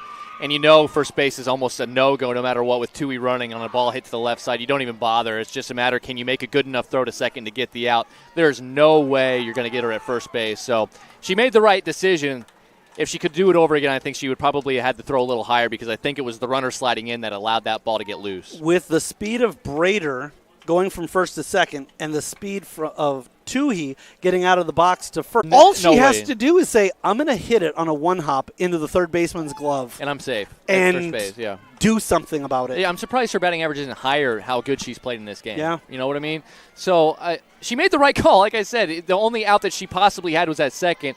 If she could do it over again, she would have probably wanted it to be about belt higher. And you talk about being a thorn in the side of Yanga. Here comes a batter who's 2 for 3 in the game, Maddie McDermott, trying to give herself an even better opportunity at picking up a W. She takes a look at strike one.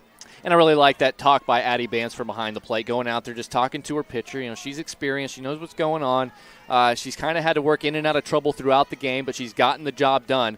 You're certainly not bunting in the middle of the order, I don't think, if you're the Lancers here, trying to drive in a run.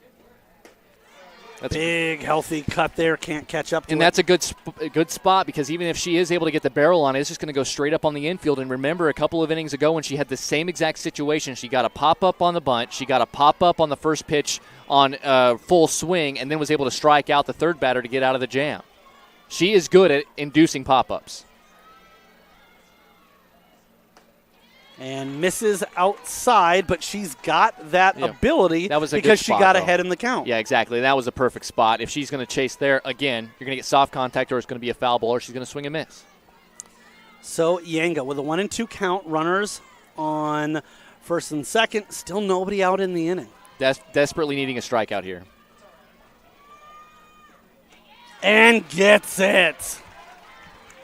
Gets McDermott to chase one upstairs, and this will bring up Adeline Johnson to the plate. Now, correct me if I'm wrong here. I have Johnson flying out to the first baseman all 3 times that she's been up. So what that tells me as a right-handed batter is she just needs to get that swing corrected, be a little bit earlier, and she could do some damage here. Well, yeah, one of those is on a bunt, so you got to keep that in mind Okay. as well. So that wasn't necessarily intentional. Right. But on top of that, yeah, I mean, just a hair late and just a hair under every pitch. And that's what we're talking about. So this is a pitcher in Aaliyah Yanga that does induce a lot of pop-outs, which is good to get out of jams like this. She could use another one right now. Yanga. That struck to center field and will be into the glove of Crannell. You know what? And that's a hang with him because that's great contact there on Yes. the swing by Adeline Johnson. Just hit right at the center fielder. She did not even have to move, right into the mitt.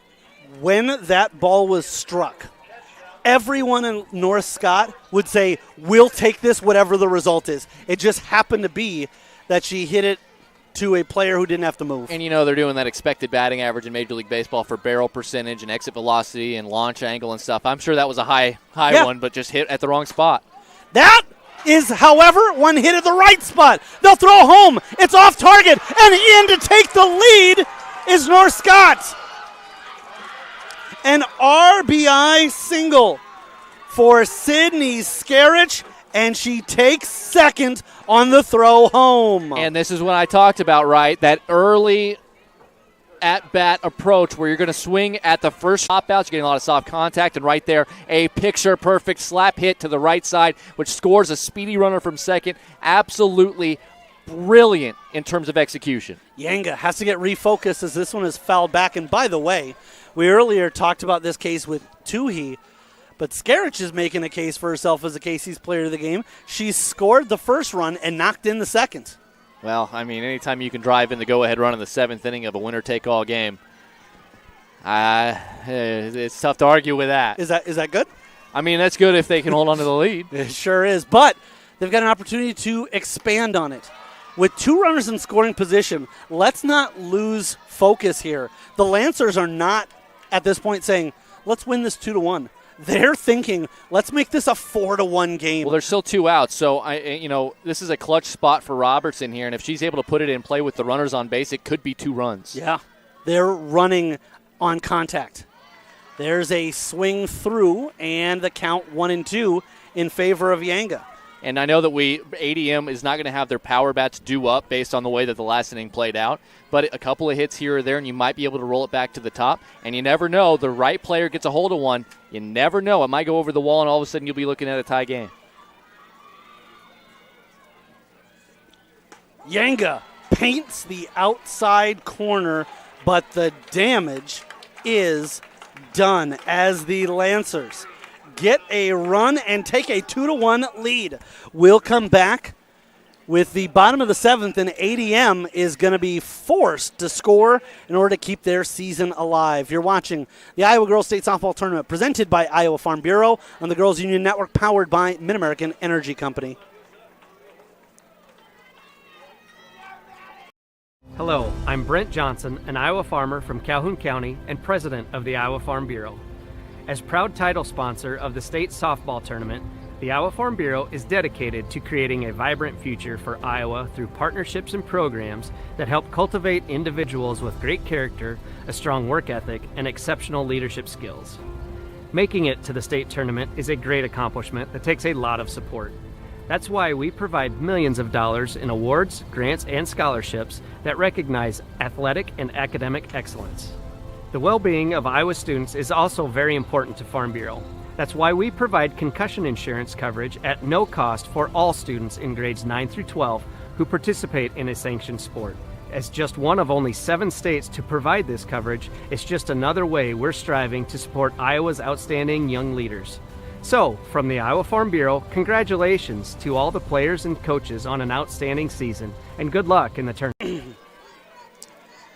And welcome back here with you live on the Girls Union Network, powered by Mid-American Energy, as we get ready for the 7th. McDermott on the mound and is dealing to Kaylee Smith. Due up next, Cameron Smith and Addie Bance, but everything right now is in flux because right now ADM is forced to plate at least one. Now, it's the ultimate pressure cooker. They're 3 outs away from their season ending, but they're 2 runs away from a walk-off winner.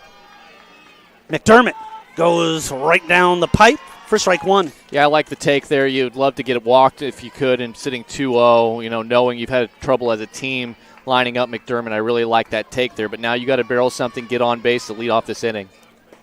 Smith with a good cut on a low outside pitch, and remember, Smith came up the bat last inning, but she gets to go again because the last out was registered as she stepped out of the box.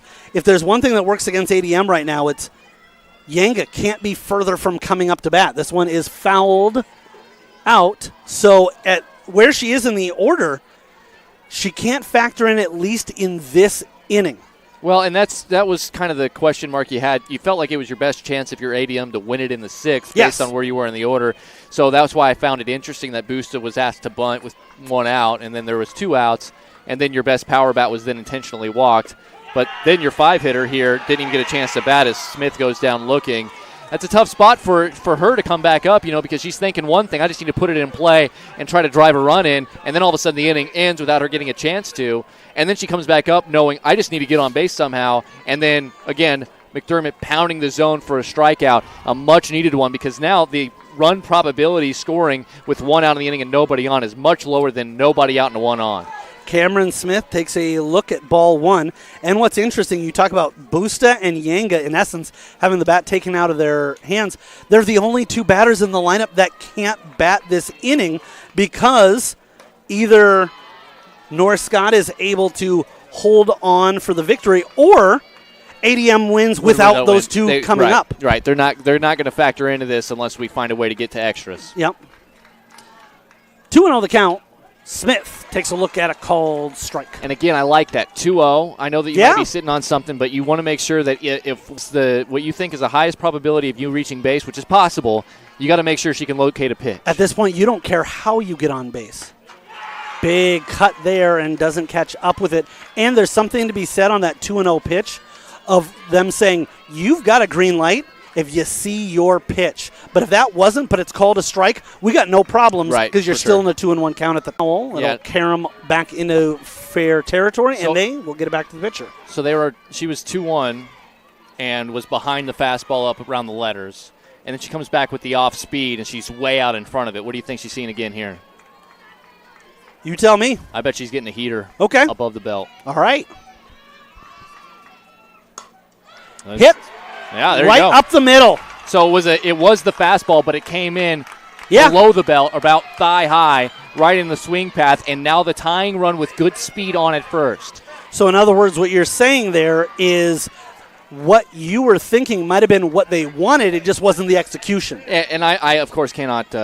I can't speak You don't to know that for sure, but specifically, but I mean, the way she swung at the previous fastball that was above the belly button was probably the spot that you wanted to get it there because she was not going to be able to get her hands on it. But now, meeting of the minds here, you're getting to the lower third of the order now with Bance and then Bourne and Grossman are the three batters at the bat, on the deck, and in the hole. So the idea here is that you just want to take care of business against three batters that have that are not power bats by any means, but they have the ability to hit line drives. You just got to locate in the right spots, and I'm sure the conversation also with the infield defense here is where are we getting our outs? Because remember, we don't want that runner getting anywhere close to third base in case something weird like a wild pitch or a pass ball allows her to score. We want to try to cut down that lead run at second if there's a ball on the ground. So the middle of the infield is going to definitely be on their toes about exactly where that a ground ball and where they'd be going. As for McDermott, I'm sure she's thinking, I can strike these players out myself and get out of here with no And sweat. think about this. This is the pressure cooker situation.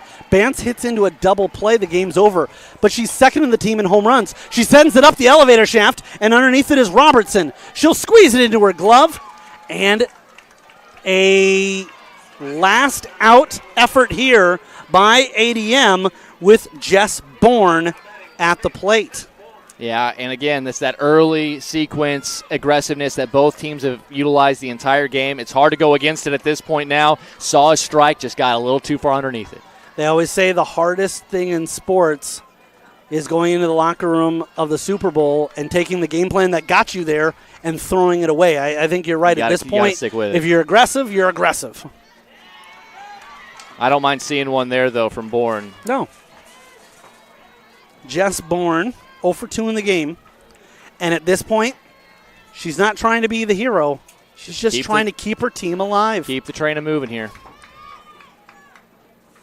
And a swing and a miss. Keep in mind, if Bourne and Grossman can keep this game going, then you've got the top of your order to be the heroes. Yeah, well, 0-2. She's got a lot of work to do here. Down to her last strike. Maddie McDermott looking to go out in style. This is slapped, and it will drop in for a hit. The runner will take off to third, and they throw to third. Stay at first if you're the runner. Stay at first if you're the runner. Yep. Although I'll be honest, I was a little surprised. Hey, I like that, though, because now you have put that wild pitch pass ball into play with the number 9 hitter up. Or the infield hit, or a strongly hit ball to the outfield. I don't mind that at all. I'm almost questioning, I don't think you throw to third. No, yeah, you get it to the cutoff man. Cutoff man just eats it at that point. You know that you need one out, but obviously if you're ADM, that was a perfect scenario. We'll see if they have any shenanigans out here on the corners. Emery Songer looking for some cheeky shenanigans from the ADM Tigers. They find themselves down by a score of 2-1. Ella Grossman is at the dish, and she is trying to get this game knotted up at 2. McDermott comes home with it and gets Grossman to chase one. Yeah, that was up around her helmet. You could tell that she was anxious to try to find one that she could squeeze or make contact with and drive into the outfield in some way. She's got good speed, so if she does hit it slowly to someone other than the pitcher, there is a chance that maybe she could leg it out on the infield. She got those competitive juices going. Maybe needs to tap the brakes here. 1-1 the count. Fouled back, and ADM down to their last strike. Second time. This is like match point, right? It's the toughest one to get if you're the pitcher. And if you're the batter, all you got to do is just try to stay within yourself and not do too much. Again, like you said, you're just trying to put it in play and try to keep the game moving. Ella Grossman knows strong contact, and we're squared away at 2. McDermott gets her to foul one off, and we'll go back, Jack, and do it again. Man, that is such a tough pitch to foul off in that spot. What a job by Grossman just staying alive to see one more.